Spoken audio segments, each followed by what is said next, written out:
If Bronchiocaris is our knight in shining armor, courageously guiding us back to the arthropoda and through a treacherous battle between different hypotheses, then Canadaspis is the princess in the tower, a beacon of hope that not every Cambrian oddity is entirely unclassifiable.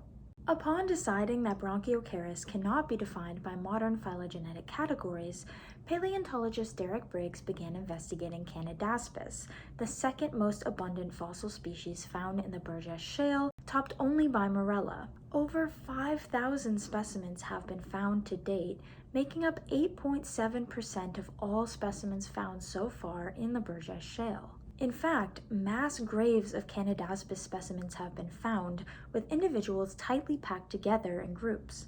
Or were they? If you look closely, you'll see that many of these specimens only show the bivalved carapace or shield of Canadaspis. This is thought to be evidence of synchronized molting, which has been identified in trilobites, but also in a few extant animals as well, including scorpions, spiders, and prawns. Essentially, large groups of individuals of the same species come together to all shed their exoskeletons at the same time in the same place. All arthropods molt, but most do so alone and in hiding, as they are more vulnerable to predation before they regrow a new carapace. Synchronized molting is correlated with maternal care and social relationships, but also with environmental factors, so Canadaspis' reason for engaging in this behavior remains a mystery.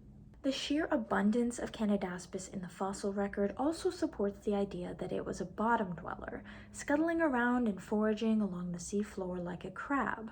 As we have previously discussed, the animals closest to the seafloor were more likely to be fossilized by the mudslide. Scavenging as a feeding strategy is further supported by the presence of spines along Canadaspis' legs that may have aided in directing food particles to the mouth. With a maximum length of 3 inches, Canadaspis is on the larger end compared to most of the other species we've discussed. Its form is clearly separated into 3 parts: head, thorax, and abdomen. This should sound familiar as it is the common arthropod body plan. This familiarity grows when we look closer. The head of Canadaspis appears to have 2 pairs of uniramous antennae in front of the mouth and 3 pairs of appendages behind the mouth, just like a crustacean.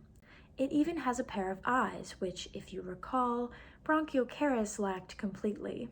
Despite the fact that thousands of specimens of Canadaspis had been found at the time, most revealed only the carapace, which would have left researchers without any idea what the whole of Canadaspis looked like. Fortunately, 3 specimens revealed the limbs from the side, giving the insight needed to describe what Canadaspis hid under her shield.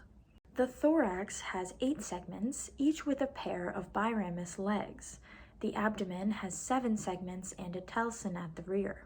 And there it was. Briggs had everything he needed to claim Canadaspis as a crustacean. He was even able to convince arthropod expert Sidney Manton of this classification after a lot of persuasion. In 1978, Briggs published a paper titled The Morphology, Mode of Life, and Affinities of Canadaspis perfecta, in which he officially establishes Canadaspis' admittance to the Crustacean Club. However, there is something we have not considered. Our princess is in another castle.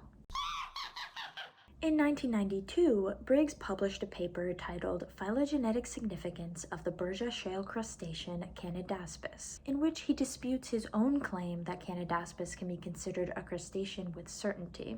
This article is behind a paywall, so I am getting this information from the Royal Ontario Museum website, and unfortunately I am not able to access the actual details of the article. A few years later, Briggs's original hypothesis was also challenged by Ho Xiangguan and Jan Bergstrom, who claimed that Canadaspis is more similar to advanced crustaceans than primitive ones, which would make them an example of convergent evolution. This leaves Canadaspis as a stem group euarthropod, just like all the others.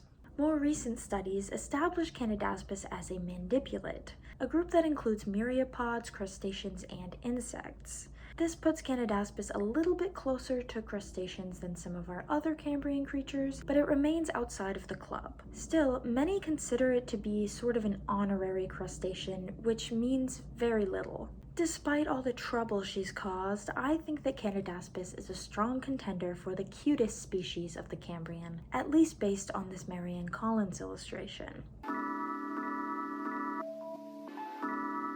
But we will have to see what other adorable mysteries are in store as we continue our treacherous journey through the Burgess Shale.